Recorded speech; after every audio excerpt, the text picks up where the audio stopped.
Today I'm going to show you how to make a superfood that'll last a lifetime without refrigeration. And it's so nutritious you'll never have to stockpile another food.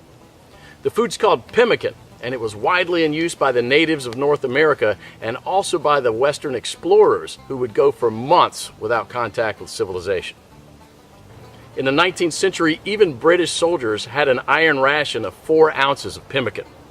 Many of these iron rations were found intact and edible as much as 50 years later. So let's just avert our gaze from modern survival thinking for a minute, and let's think about how the guys who explored the West 150 years ago did it. Now that's exactly the kind of stuff I found in this 350-page book called The Lost Ways. It's probably the only survival book I've actually enjoyed reading, and you won't believe the survival things we've lost to history. Now I found the pemmican recipe on page 48, and I decided to give it a go. Natives used whatever was available to them at the time. Bison, elk, moose, deer, but nowadays people just use what they can buy. You just need to remember to select a low-fat red meat, and beef is perfect for this.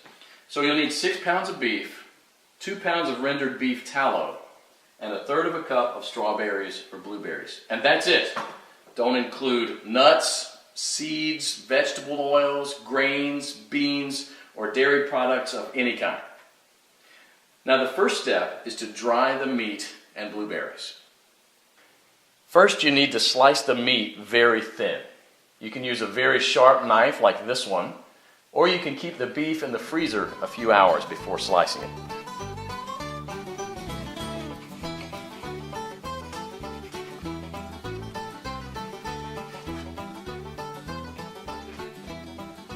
If you don't have a dehydrator, you can set the oven to the lowest possible temperature, around 130 degrees,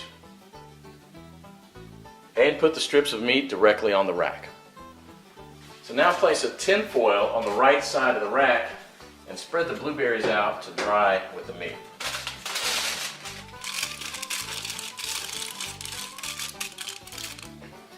Place the rack back inside and crack the oven door to prevent moisture buildup. Let this dry for about 15 hours or until it's crispy. 150 years ago, people dried their meat by building a wooden pyramid over a small fire and hanging the meat slices on that. After 15 hours, this is what you should get. Toss it in the food processor until it becomes a powder. Do the same with the blueberries. In the old days, they grind it with a rock to crush it into a powder. Generally, well-dried meat will weigh just slightly less than 1/3 of its raw weight. Therefore, 6 pounds of raw lean meat will yield about 2 pounds of thoroughly dehydrated meat. For our next step, we need to cut the fat into small pieces about a 1/2 inch square.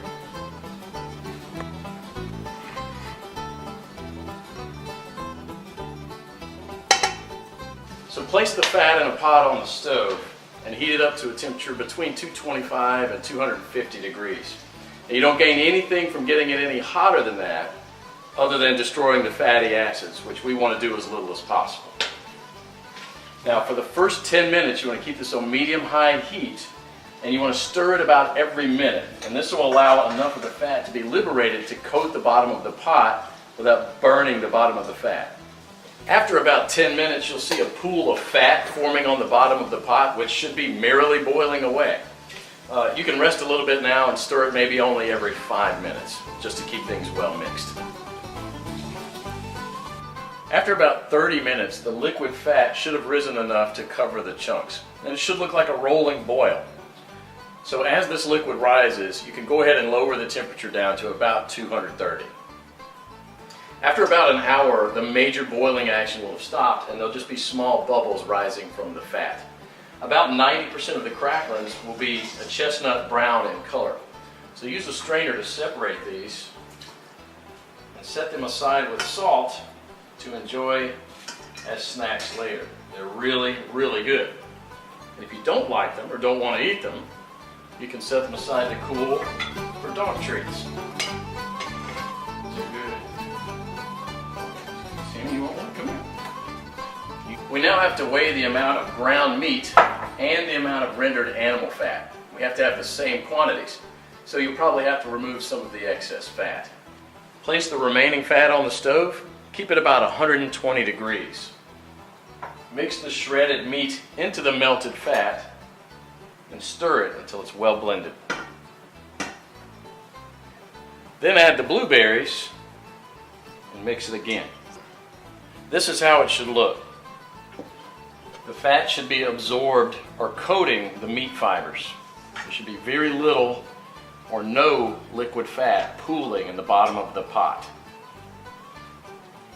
Now, following the instructions from the Lost Ways, you can store it in Ziploc plastic bags and press flat, removing as much air as possible, and therefore preventing the fat from going rancid. This should keep the pemmican from spoiling for a few years without refrigeration. So let's do that. And here's what I got. Pemmican is the ultimate survival food, no matter if you want to bug out or bug in. 10 pounds of pemmican would supply food for 2 full weeks of camping activities at 3/4 of a pound per day, providing 2,200 calories. In survival mode, the same 10 pounds of pemmican would supply energy for almost a full month. This was just one awesome chapter in the Lost Ways, but you won't believe the survival skills we've lost to history. And that's what this book is all about, saving our forefathers' skills. But I actually realized it's also about saving ourselves from the shallow world that we live in. Click below to find out how you can get your hands on one of the greatest books of this century.